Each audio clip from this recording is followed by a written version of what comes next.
Out of YouTube world. My name is Rob, and I am making this video talk about starting retirement, the life I've lived to this point, what do I want to do next, goals, things like that, to make retirement, I don't know, I don't want to use the word fruitful, but I want it so that I enjoy myself and I don't just get lazy and not do anything. Also, a little bit about me. I grew up in San Francisco, big family.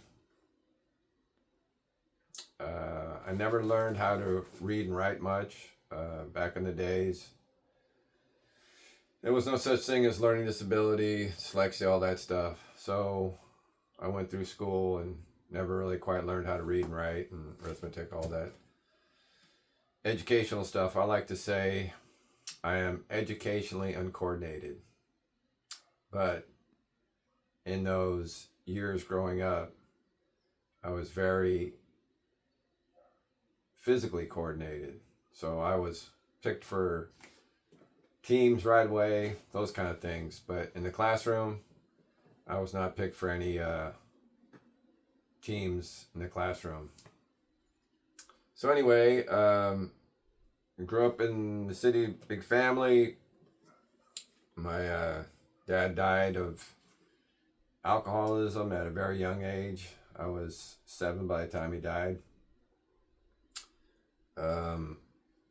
That didn't help my learning and stuff like that because, well, with a big family like that now, just having a mother and 7 kids, no one noticed much about each one of us because we were all pretty wild and crazy at that point.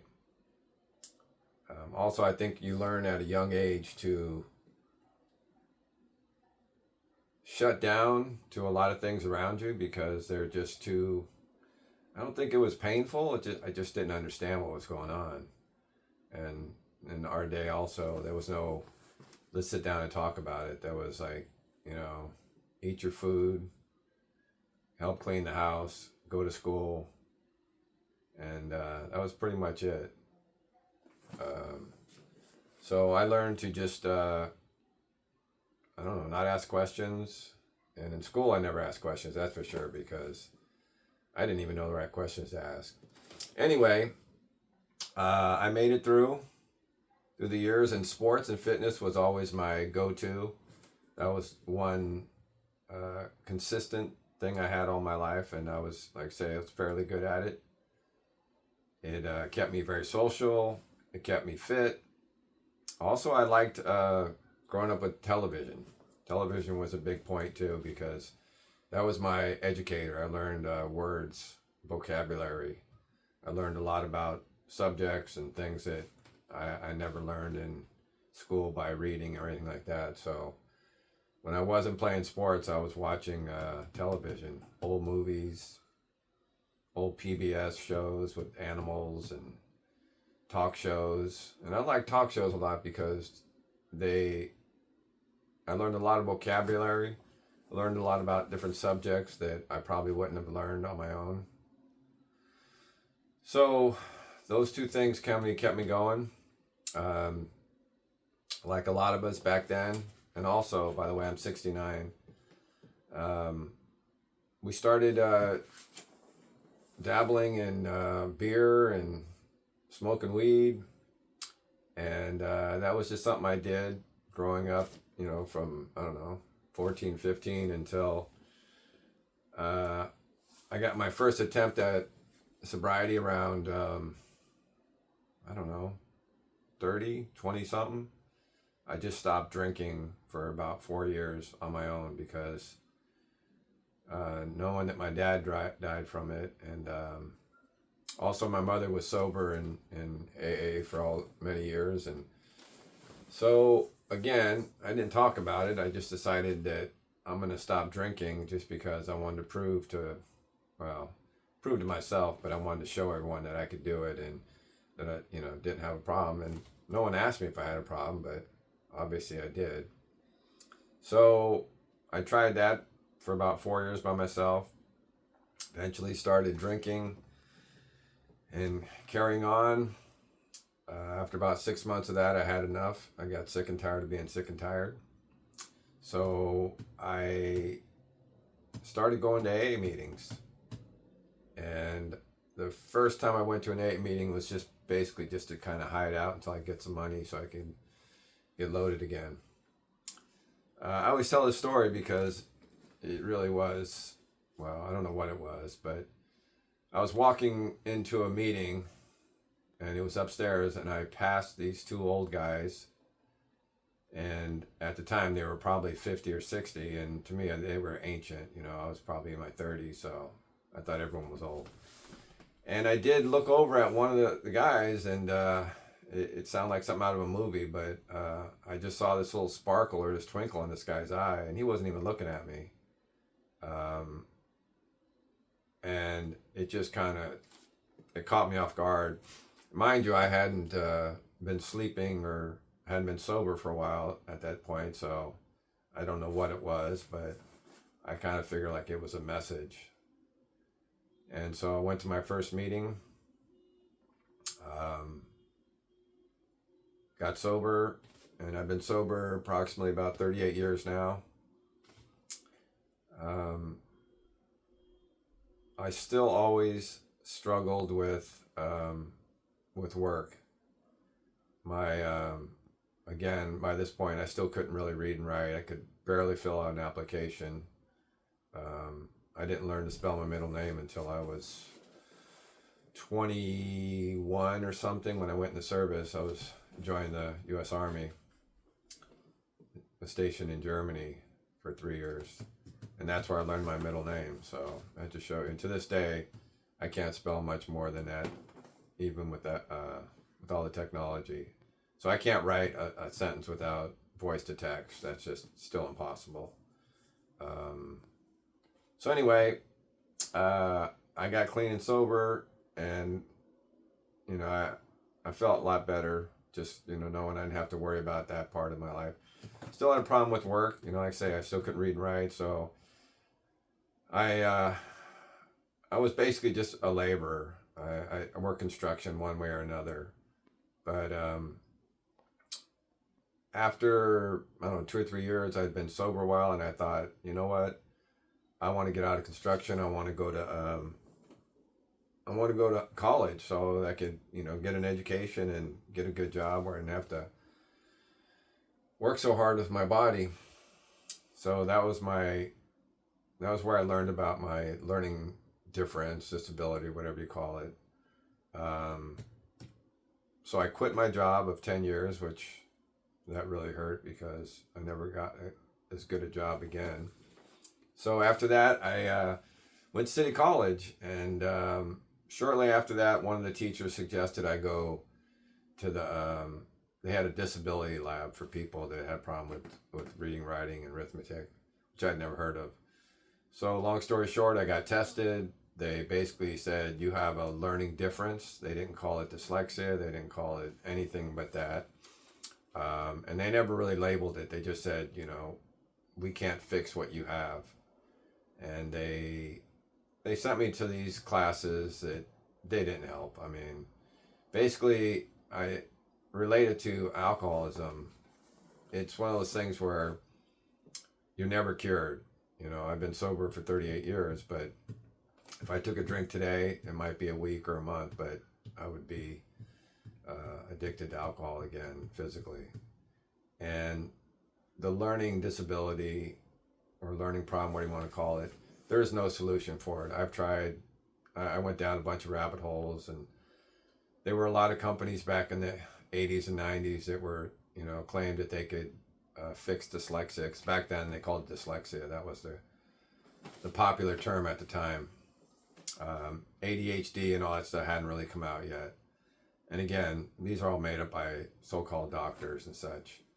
But so I tried that for a while, and it didn't work. And then I had to drop out of college because I knew I wasn't going to pass the classes just like I did in school. I still couldn't read and write, and I couldn't comprehend the way books were written. When the teacher would explain something, there was always something I just didn't understand. And I remember vividly, I took a ESL, I think it's learning people from other countries learning English. And I was the only American native speaker in the class. Everyone was from another country. And they were all asking me what was I doing in this class. And actually one of the teachers asked me the same thing.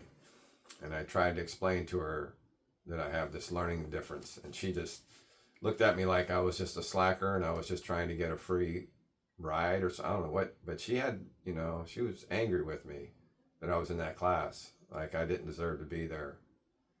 And again, this was a few years ago now. So anyway, I decided I have to drop out.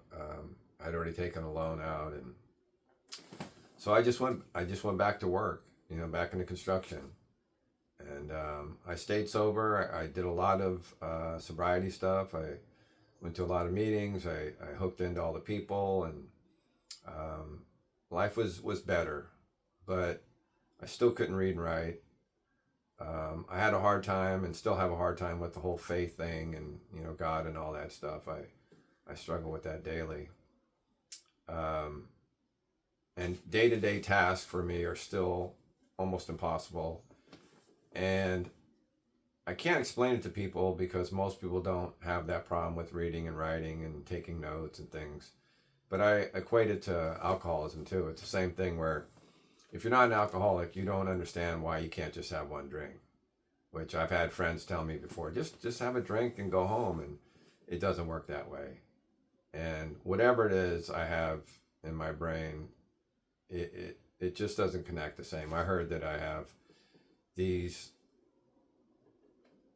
information that comes into my brain, and then there's a synapses where they're supposed to fire and connect to each other, and mine missed the firing or something. So my brain just doesn't work that way. And I've tried everything. I'm not ignorant. I'm not stupid. But it just, no matter how hard I try, I still can't spell. I still read very, very poorly. And it's not for lack of trying. It's like a kid or a person that grew up in school that was very uncoordinated. And no matter how hard they tried, they were always uncoordinated. They always had two left feet. And I'm the same way when it comes to reading and writing and arithmetic.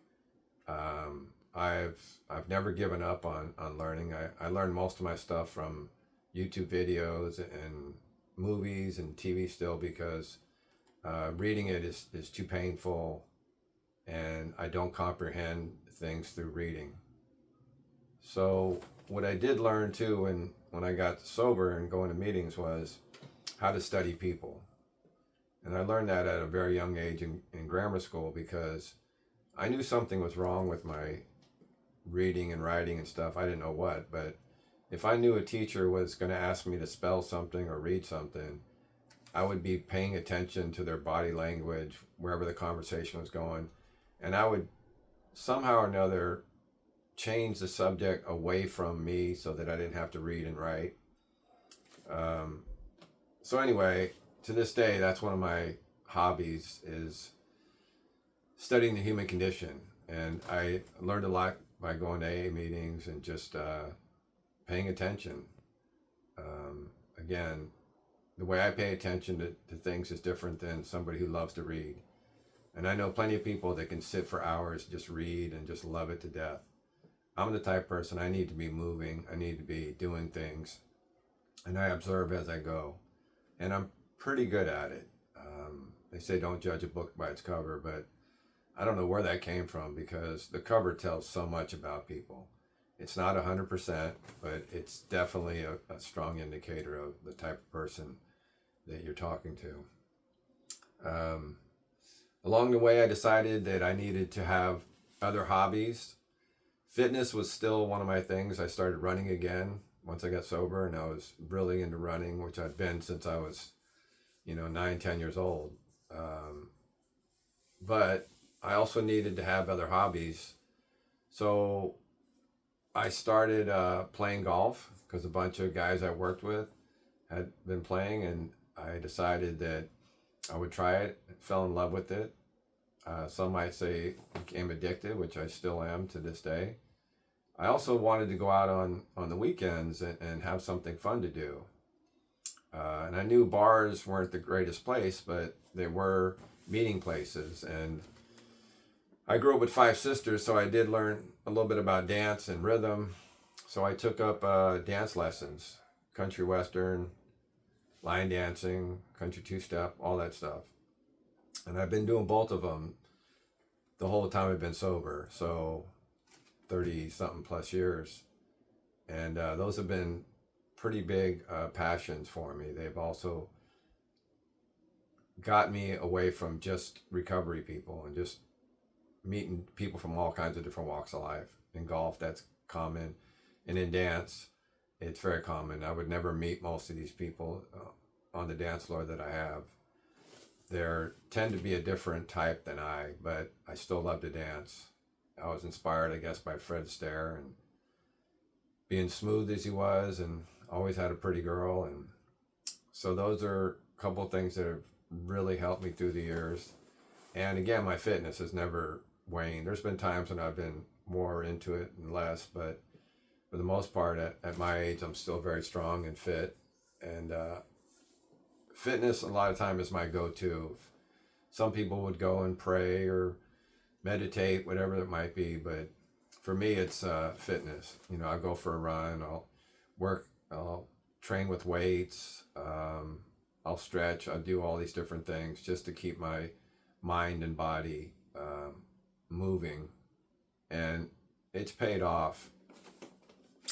You know, life is still, you know, pretty hard for me. And again, a lot of times it just comes down to that reading and writing thing, you know, like on a daily basis, trying to remember a doctor's appointment or a haircut or whatever it might be. And I still always forget them. I try to write them in emails, and I forget to look at the email. And I just started trying to use YouTube, or not YouTube, but Google through well, you know the website I'm talking about, Google. Yeah. Anyway, if you say, "Hey Google," they'll do things for you. I just started learning that, and now I'm venturing into AI because I still want some kind of program that will, if I talk to it, it will send me a text in the morning or a ring, an alarm or something, because those are the kind of things I need. I've had Google just make me a task list, but then I forget to look at the task, or I look at it the wrong day, or things like that. So I still struggle with very basic things, like trying to make an appointment at Kaiser. The website is so convoluted and so frustrating, and it makes me feel inferior because I'm not stupid, but the whole technology is set up in a way that my brain doesn't like it, or I don't understand their concepts. So I don't know to go left on this concept. Instead, I'll go right, or I'll go around the block. And the frustration level sometimes is so much that I just want to scream. And sometimes I'll just stop doing my research or whatever it might be, and I'll just go for a walk, you know, or I'll turn on a YouTube video on the subject that I'm struggling with. And so now that I'm retiring, or retired, I'm not even sure yet, I need a purpose. I need something to keep me going and to have a goal.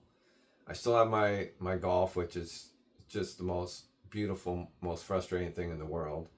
Anyone that's played long enough would understand that. If you're not a golfer, you would probably think that's a stupid thing to say. And I would agree 100% before I took up golf. And I do my dancing. To this day, I still love partner dancing.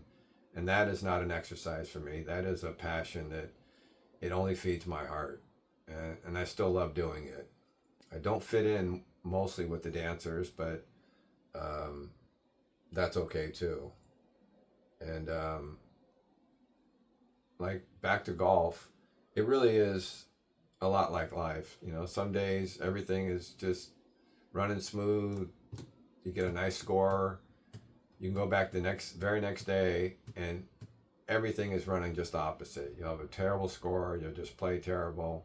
You'll get in your head, and you'll start, debating with yourself and getting angry, and just like life, And then golf has taught me that you got to let go, because, the harder you hold on, the worse it gets, and it affects everyone around you. So golf is something that still works a lot for me now. I also do leather crafting. It's another hobby of mine that I started doing, I don't know, before the pandemic. I don't do it as much as I'd like, just for what reason, I don't know. I have a little studio I can work with.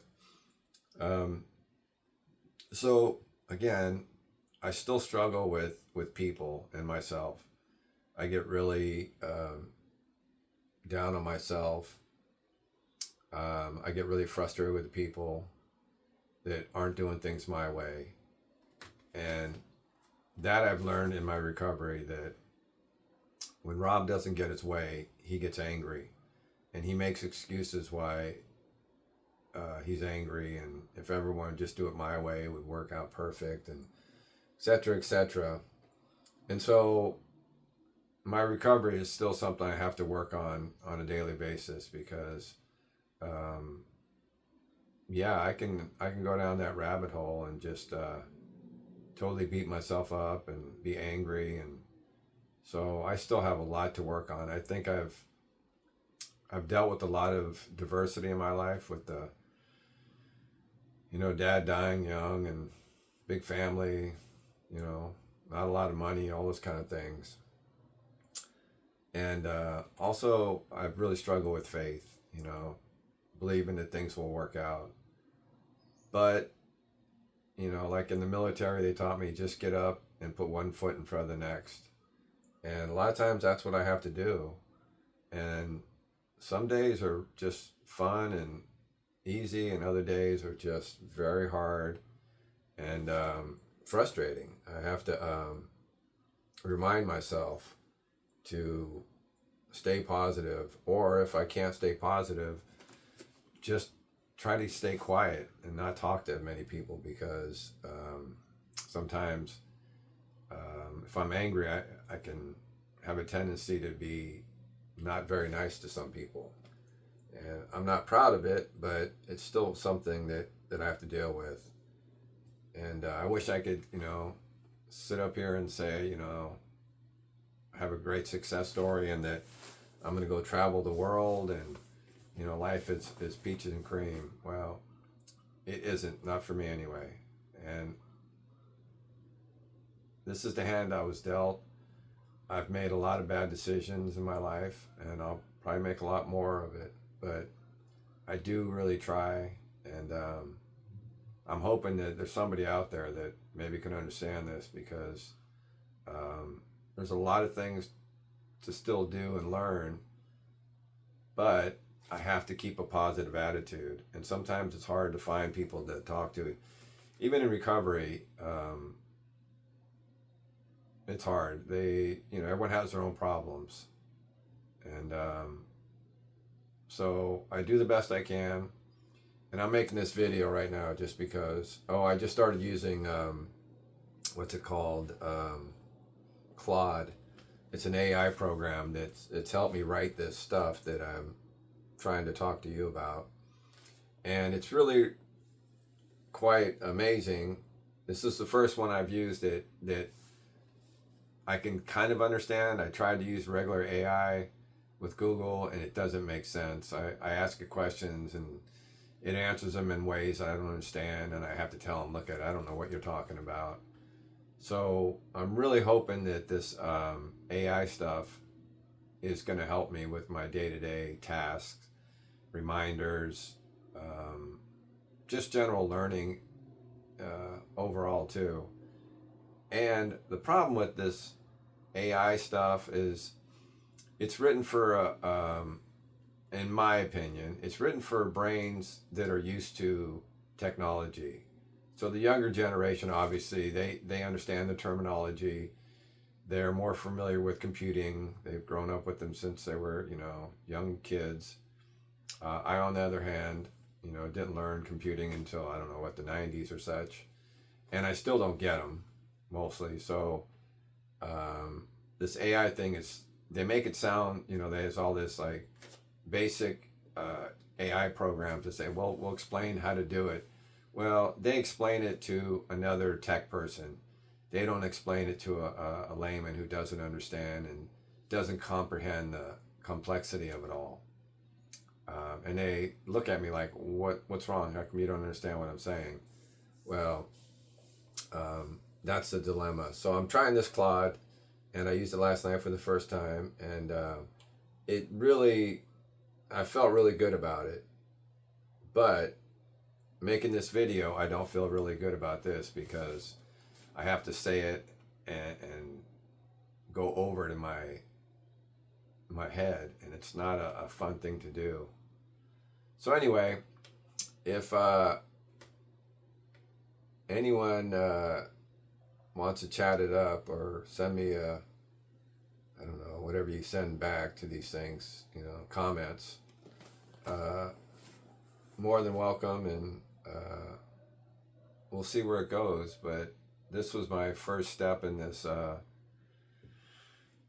don't know, conquest, I'm not sure what the term is, my voyage, because again, I need to get this stuff off my chest. And you can do a lot of this in AA and recovery, but this to me is it's deeper and different than recovery. It's not just about staying clean and sober. To me, I'm not bragging, but that's easy for me.